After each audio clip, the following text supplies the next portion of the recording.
தமிழகத்திலேயே மிகப்பெரிய ஷோரூம் மற்றும் 20 வருட அனுபவம் கொண்ட ஈசிடெக்கின் இயர் எண்ட் ஆஃபர் ஆரம்பம். தமிழக பெண்கள் எதை பார்த்தும் ஏமாந்து விடக்கூடாது என்றும் சாதனைகளின் பக்கம் நிற்க வேண்டும் என்றும் நடிகர் சத்யராஜ் பேசியுள்ளார். சென்னையில் நடைபெற்ற வெல்லும் தமிழ் பெண்கள் அரசு விழாவில் கலந்து கொண்டு பேசிய அவர், தமிழக பெண்களின் வளர்ச்சிக்கு 100 ஆண்டு கால வரலாறு உள்ளதாகவும் பெண்கள் அதன் வேர்களை தேடி தெரிந்து கொள்ள வேண்டும் என்றும் குறிப்பிட்டுள்ளார். கடவுள் நம்பிக்கை இருக்கோ அது தனி விஷயம். ஆனால் உங்களுடைய முன்னேற்றம் என்பது இந்த திராவிட சித்தாந்தத்திலிருந்து தான் ஆரம்பிக்கிறது.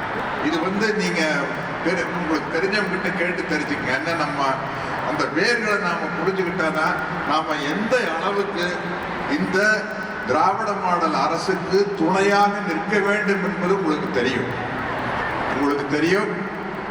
எதை பார்த்தும் ஏமாந்து விடாதீர்கள், சாதனைகளின் பக்கம் நெல்லுங்கள் என்று கூறி என்னுடைய உரையை முடிக்கிறேன். முதலமைச்சர் மு.க.ஸ்டாலினை அப்பா என அழைத்து அவருக்கு எம்ப்ராய்டரி ஒர்க் செய்யப்பட்ட கைக்குட்டையை பரிசாக வழங்கிய ஈழத்தைச் சேர்ந்த இளம்பெண் சாராவின் செயல் அரங்கத்தையே நிகழ வைத்தது.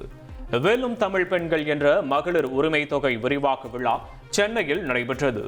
இதில் முதல்வரின் வெற்றி நிச்சயம் திட்டத்தில் பயனடைந்த இளம்பெண் சாரா அப்பா என எம்ப்ராய்டரி ஒர்க் செய்யப்பட்ட கைக்குட்டையை ஸ்டாலினுக்கு பரிசாக வழங்கினார்.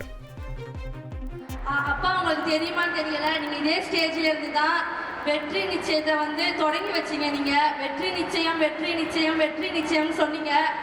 அதே ஸ்டேஜ்ல இந்த பல கோடி பெண்கள்ல நானும் ஒரு பொண்ணா நான் இந்த வெற்றி எனக்கு நிஜமாவே என் வாழ்க்கையில வெற்றி நிச்சயமா மட்டும்தான் ஆயிருக்கு. நான் ஒரு கட்சியில் உங்களுக்கு ஒரு எம்ப்ராய்டிங் போட்டு வந்திருக்கேன்ப்பா, அது உங்களுக்கு தரணும்னு ஆசைப்படுறேன். தரலாமா?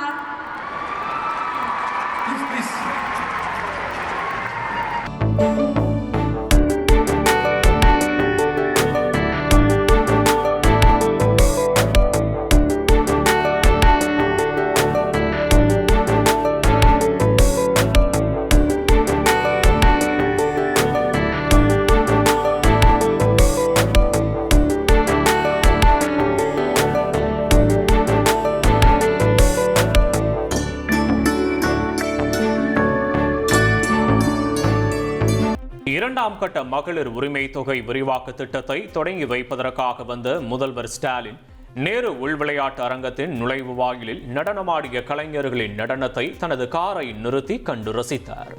தமிழகத்திலேயே மிகப்பெரிய ஷோரூம் மற்றும் 20 வருட அனுபவம் கொண்ட ஈசிடெக்கின் இயர் எண்ட் ஆஃபர் ஆரம்பம்.